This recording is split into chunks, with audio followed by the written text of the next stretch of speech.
O que é a ordem tradicional? A ordem tradicional, quando eu falo ordem, eu me refiro à organização de toda a sociedade, na verdade. A ordem tradicional é aquela ordem que é orgânica, é aquela ordem que surge de baixo para cima. A gente encontra essa ordem em praticamente qualquer sistema de organização da sociedade, com exceção dos sistemas desenvolvidos no Ocidente a partir do século XVIII. Nós vamos encontrar a ordem tradicional numa tribo de índios ou na sociedade extremamente complexa da China, do tempo do Império, ou na Idade Média. Por quê? O que é isso? O que todas essas coisas têm em comum? Elas têm em comum vários aspectos, dentre eles, e principalmente, a preponderância da pessoa. Como assim preponderância da pessoa? Nós, quando vivemos em sociedade, quando estamos juntos com outras pessoas, nós criamos laços. Nós criamos laços, primeiro, dentro da nossa própria família. Quer dizer, o laço do marido e da mulher, que geram filhos, que por sua vez têm um laço para com os pais, que têm também esse laço para com os filhos, os netos, os primos, os avós, em todas as direções. A família, assim, é esse primeiro núcleo mais forte da sociedade. A família, e principalmente em qualquer sociedade tradicional, a família estendida, ou seja, a família que é mais do que aquela família nuclear, de pai, mãe e filhos, mas a família com todos os graus de parentesco.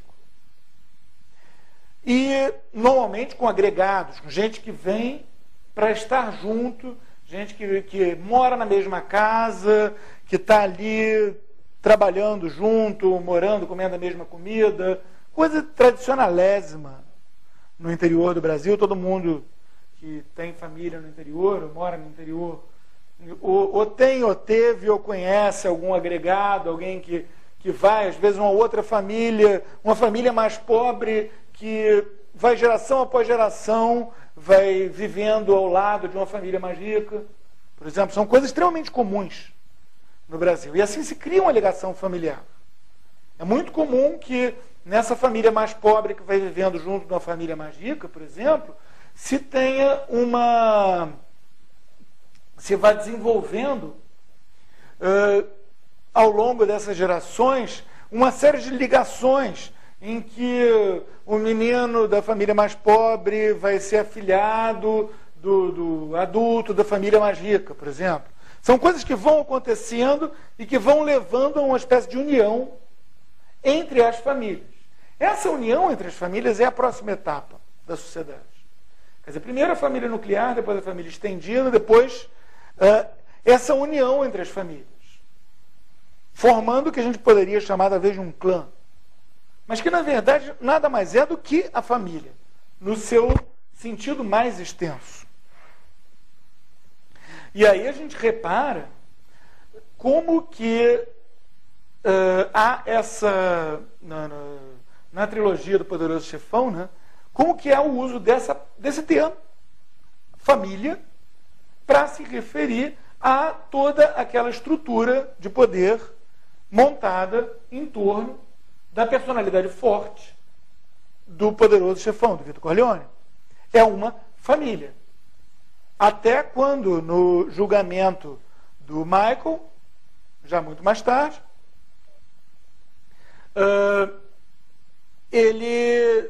há todo um jogo de palavras em relação a isso. Quer dizer, você trabalhava para essa organização, aí o dedo duro, eu trabalhava para a família. Aí o Michael reclama porque estão falando mal da família dele. Quer dizer, na cabeça deles, na visão tradicional deles, família não é o pai, a mãe e as crianças. A família é toda essa organização. É todo esse elemento que gera uma ordem dentro do mundo. Isso que é importante a gente se dar conta. É uma ordem que só existe porque existe a família. Se não existisse a família, não existiria a ordem. E essas famílias, essas muitas famílias, em qualquer sociedade tradicional, elas vão se unir por laços de vizinhança, de amizade. Esses laços de vizinhança, de amizade, vão servir para aquele entorno imediato. Ou seja, por exemplo, se tem uma estrada que quando chove enlameia, as pessoas que moram ao longo daquela estrada, as famílias que moram ao longo daquela estrada, todas elas têm interesse comum em que a estrada funcione. Então todas elas vão colaborar, um jogando um pouco de cascalho, o outro vai vir lá com a enxada para acertar o lugar que a água cavou um buraco. E essa união de todas essas famílias é o que gera a ordem naquele local. Mas é necessário ir mais além. Essa união de todas essas famílias, quando aparece alguma ameaça, aonde ela vai? Quer dizer, se há alguma ameaça premente ali, estão vindo ladrões, ou MST, o que quer que seja, vai sempre ter alguém que tem a manha, que tem o talento de proteger essas pessoas. E é esse alguém que vai ser normalmente chamado. E a família dele normalmente acaba assumindo naturalmente uma posição de proteção daqueles que estão se dedicando a outras atividades. E assim é o surgimento de todas as nobrezas da espada, que é como se chama essas nobrezas que vêm do fato de defender fisicamente a vida do próximo. Do mesmo modo, existem outros que vão ter um talento maior para os estudos, para a aprendizagem. Esses vão ser, naturalmente, aos poucos, vão ir caindo em posições em que eles vão tomar decisões de juízo. As pessoas vão reconhecer a sabedoria daquela pessoa e vão levar questões para ele. Eu e meu vizinho brigamos por causa disso, daquilo. Quem tem razão aqui? E assim surge o que se chama de nobreza togada, a nobreza do juiz. São os dois tipos de nobreza da sociedade tradicional.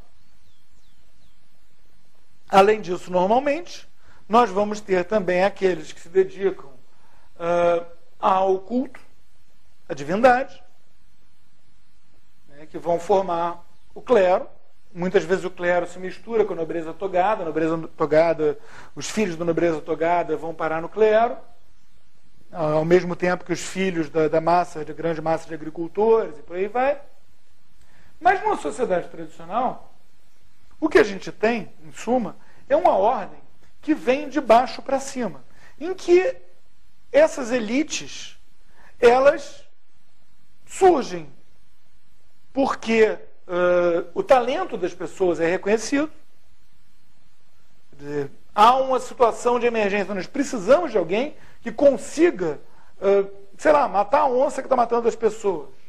O cara que conseguir matar a onça que está matando as pessoas, ele vai ser chamado quando aparecerem lobos para matar as pessoas.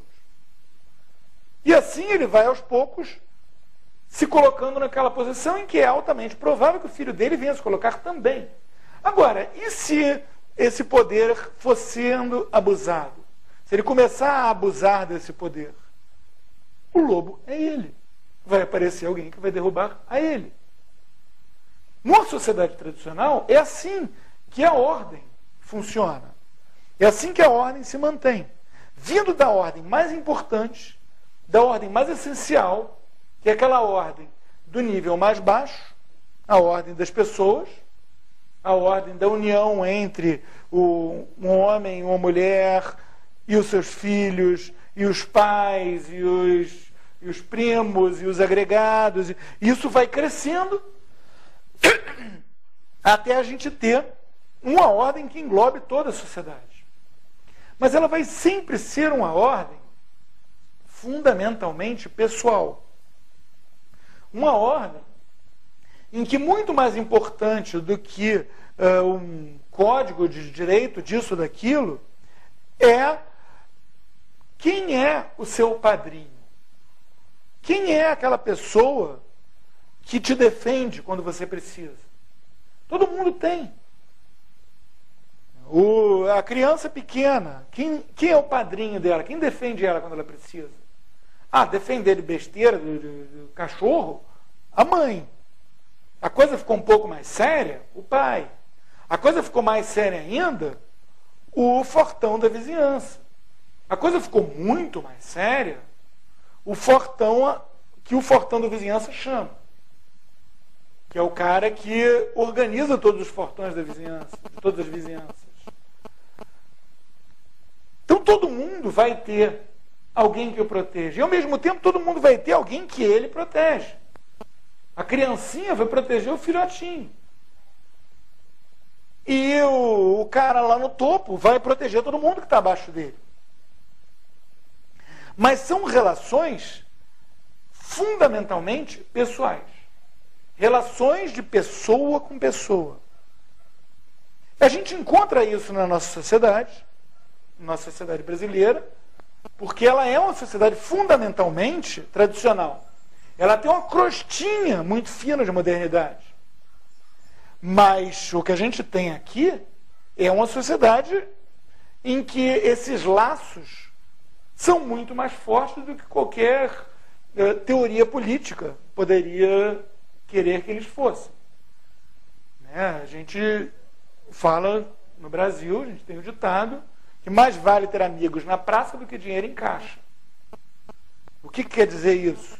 Isso quer dizer que as amizades que a gente tenha, elas são muito mais valiosas, essas ligações pessoais que a gente tem, elas são muito mais valiosas do que um poder impessoal, como o poder do dinheiro. Ou o poder dado por algum órgão, participação na política, o que quer que seja. O poder, ele só existe plenamente numa sociedade tradicional enquanto ele é poder pessoal. Um poder impessoal, um poder que a pessoa que o tem não é dona dele, numa sociedade tradicional simplesmente não faz sentido algum. Ele não existe. Ele só passa a existir a partir do momento que ele é tornado pessoal. Por quê? Porque toda a ordem, todas as ligações, tudo que acontece é sempre necessariamente pessoal. Se você não tem um poder pessoal, ou se o poder não é pessoal, esse poder, na verdade, não existe. Isso é uma coisa muito interessante de perceber, porque está na natureza humana. Já dizia Aristóteles que o homem é um animal naturalmente político. Está na natureza humana e acontece de maneira extremamente semelhante em toda a sociedade. Se a gente pega uma sociedade altamente complexa, como o Império Chinês, por exemplo. O Império Chinês era uma sociedade com uma complexidade muito maior do que a nossa. Era uma sociedade que tinha, inclusive, um funcionalismo público gigantesco. Uma classe média de funcionários públicos, que a gente costuma pensar que é um apanágio da sociedade moderna, uma classe média de funcionários públicos gigantesca.